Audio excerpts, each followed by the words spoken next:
Hello दोस्तों। आज हम कुछ बात करेंगे कुछ करंट अफेयर क्वेश्चन है जो यूपी पीसीएस एग्ज़ाम के लिए इम्पोर्टेंट है। तो इन क्वेश्चनों से आना क्वेश्चन लगभग लगभग पूरी तरह संभव है और बहुत लगभग 100% क्वेश्चन बनने वाला है। यहाँ से कुछ ना कुछ तो मतलब उससे पूछेगा ही, मैं कहने मतलब मेरा ये।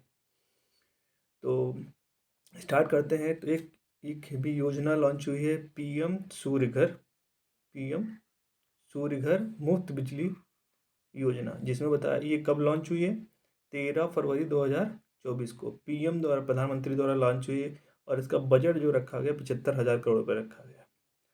अब इसमें क्या, एक रिपोर्ट पब्लिश की है इंटरनेशनल रिन्यूएबल एनर्जी है, एनर्जी एजेंसी है, ठीक है। वो एक रिपोर्ट जारी करती है, क्या नाम है उसका, नवीनीकरण क्षमता सांख्यिकी 2023। इसमें क्या हुआ, इंडिया की जो रैंकिंग है वो पवन ऊर्जा में 4th रैंक है, और सौर ऊर्जा में क्या है, 5th रैंक है। पवन ऊर्जा में 4थी रैंक है, और सौर ऊर्जा में कितनी रैंक है, 5वीं रैंक है, ठीक है। और इसका उद्देश्य क्या है, इस जो पीएम घर सूर्य घर जो मुफ्त बिजली परियोजना का उद्देश्य क्या है। उद्देश्य ये है कि 1 करोड़ घरों की छत पर क्या होगा, सौर ऊर्जा प्रणाली जो भी होगी, सौर मतलब सोलर सिस्टम जो होगा, स्थापना का लक्ष्य रखा है। 1 करोड़ घरों पर लगाया जाएगा सोलर सिस्टम, ठीक है। इससे जो ऊर्जा उत्पन्न होगी उसमें से क्या होगी, 300 यूनिट क्या होगी, निःशुल्क होगी, ठीक है। और बाकी क्या होगा, जो अगर बच जाती है, वो ज़्यादा जनरेट करते हैं तो उसका प्रॉफिट भी होगा। उससे प्रॉफिट होने से क्या होगा, आय आय में वृद्धि होगी। जिनकी आय में 15,000 से 18,000 तक की वृद्धि हो जाएगी, ठीक है, अगर ऐसा इसको लगाने से, ठीक है। रोजगार में वृद्धि हो जाएगी, ठीक है। और इसका और क्या उद्देश्य है, गरीबों, क्या है, गरीबों और मध्यम वर्ग के लोग जो विद्युत बिल आता है उसको उसको कम करना, और ऊर्जा क्षेत्र में आत्मनिर्भर करना। विद्युत बिल को क्या करना, कम करना, कम, यहाँ पे कम छूट गया, कम करना। और क्या है, ऊर्जा क्षेत्र में आत्मनिर्भरता बनाना। तो ये यहाँ से क्वेश्चन फिक्स है कि यहाँ से आएगा। बजट पूछ लिया, कौन लॉन्च किया, क्या डेट को लॉन्च हुआ, ठीक है। 1 करोड़ घरों को याद रखना है, ठीक है। मध्यम वर्ग के गरीब परिवारों के लिए है, उनके बिजली को कम करना, ऊर्जा के क्षेत्र में आत्मनिर्भर बनना है। ये भी इसका, ये भी क्या है, इसका पार्ट है, ठीक है। और ये सब जो किया जा रहा है, तो इसमें क्या है, जो ग्लासगो में समिट हुई थी 2021 में, उसमें मोदी जी ने जो कुछ कुछ अनाउंसमेंट किए थे, उसके थ्रू इसको लॉन्च किया जा रहा है, ठीक है। अब आगे देखते हैं, ठीक है। इसमें क्या है, समान नागरिक संहिता। सबसे पहले समान नागरिक संहिता जो है, ये समान नागरिक संहिता है, समान नागरिक समान नागरिक संहिता है। ये जो है, इसका मतलब होता है यूनिफॉर्म सिविल कोड। क्या है, यूनिफॉर्म सिविल कोड। सिविल मतलब जो क्रिमिनल कोड ना हो, क्या हो, सिविल मतलब हो उसके, ठीक है, सामाजिक मुद्दे पर न्याय निर्णय कर पाएगा, ठीक है। जो विधेयक जो पास हो गया है, वो क्या पास हुआ है, 7 फरवरी 2024 को। कहाँ पास हुआ है, उत्तराखंड में। ये पहला राज्य है देश का, ये पहला राज्य है देश का जिसने क्या किया है, समान नागरिक संहिता विधेयक को पास कर दिया, पूरे राज्य में किया है, ठीक है। इससे पहले गोवा में लगा था, लेकिन वो पूरे राज्य में नहीं था, कुछ हिस्सों में था गोवा के। ये ऐसा करने वाला क्या है, पहला राज्य बन गया, ठीक है। ये किस भाग में आता है, भाग कौन सा है, पार्ट कौन सा है, 4th पार्ट है, आर्टिकल 44 है, क्या है, आर्टिकल 44 है। और uniform civil code Uttarakhand, UK मतलब उत्तराखंड, यूनाइटेड किंगडम नहीं है, क्या है, उत्तराखंड, 2024 ये बिल पास किया था, उसके बाद इसको एक्ट बनाया गया, ठीक है। और इसी पे एक स्लोगन चलाया था, किस स्लोगन पे, एक देश एक कानून। क्या, एक देश यहाँ पर एक देश एक कानून, एक कानून, इस थीम के साथ इसको बनाया गया, ठीक है।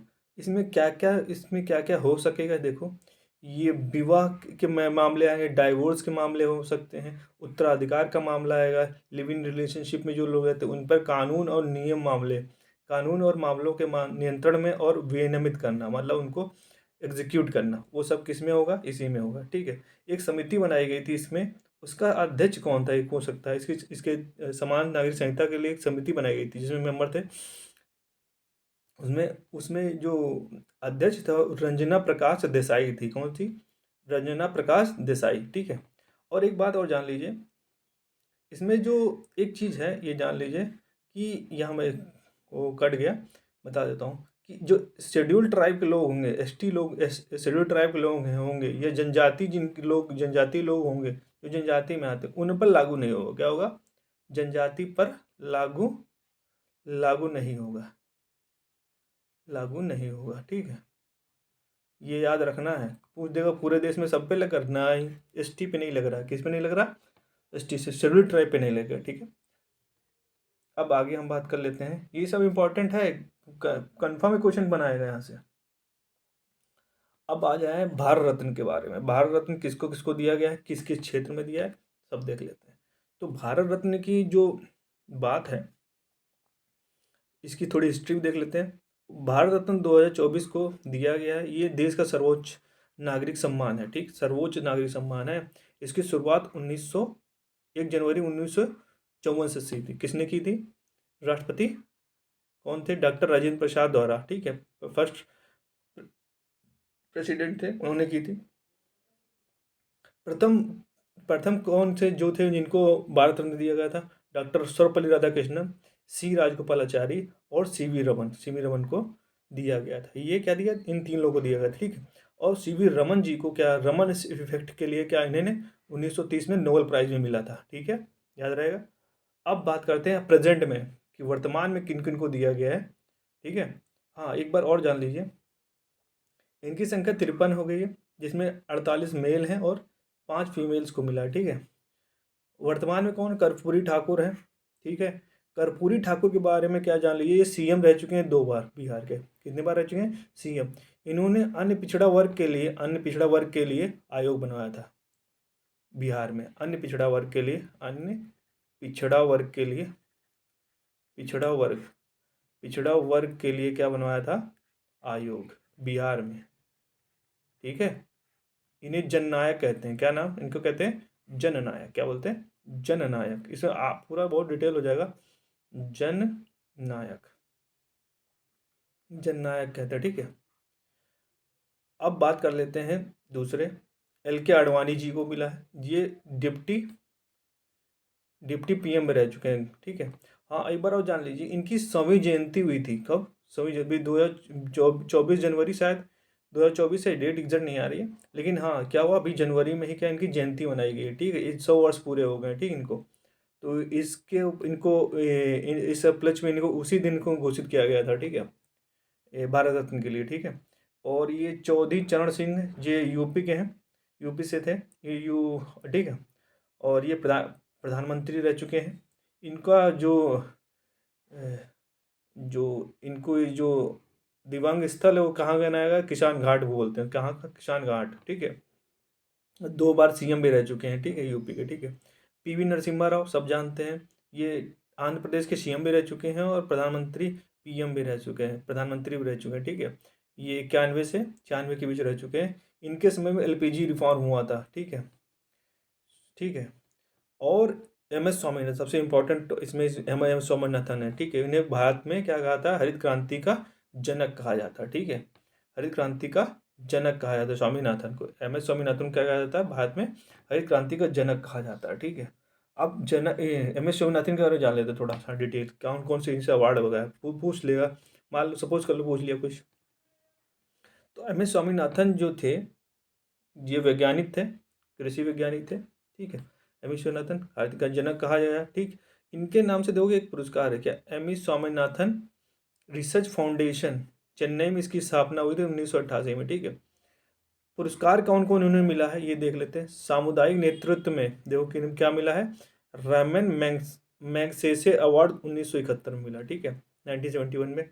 Albert Einstein award of the science मिला है 1986 में। ठीक है, प्रथम विश्व खाद्य पुरस्कार 1987 मिला है। ठीक है, प्रथम विश्व कृषि पुरस्कार 2018 मिला है। ठीक है, तो ये सारे इनके अवार्ड हैं जो मिले हैं इनको। ठीक है। अब भारत रत्न भी इसमें जुड़ गया है, तो इनको 5 अवार्ड अभी तक मतलब फेमस 5 अवार्ड मिले दिए जा चुके हैं, ठीक है। अब भारत रत्न जुड़ जाएगा, 5वां क्या हो जाएगा, भारत रत्न हो जाएगा। भारत रत्न 2024 हो जाएगा, ठीक है। ये 2024 हो जाएगा, ठीक है। तो इनको पूछ सकता है कौन कौन अवार्ड मिले, तो यूपीपीसी क्वेश्चन के लिए बहुत इंपॉर्टेंट है। और यूपीएससी के एग्जाम में भी पूछ सकता है, ऐसे कुछ नहीं कि इसमें नहीं पूछ सकता है, अवार्ड क्वेश्चन आने लगे हैं अब। तो ठीक है, ये बात समझ में आ गई। तो ये क्वेश्चन इंपॉर्टेंट है, ठीक है। Thank you so much.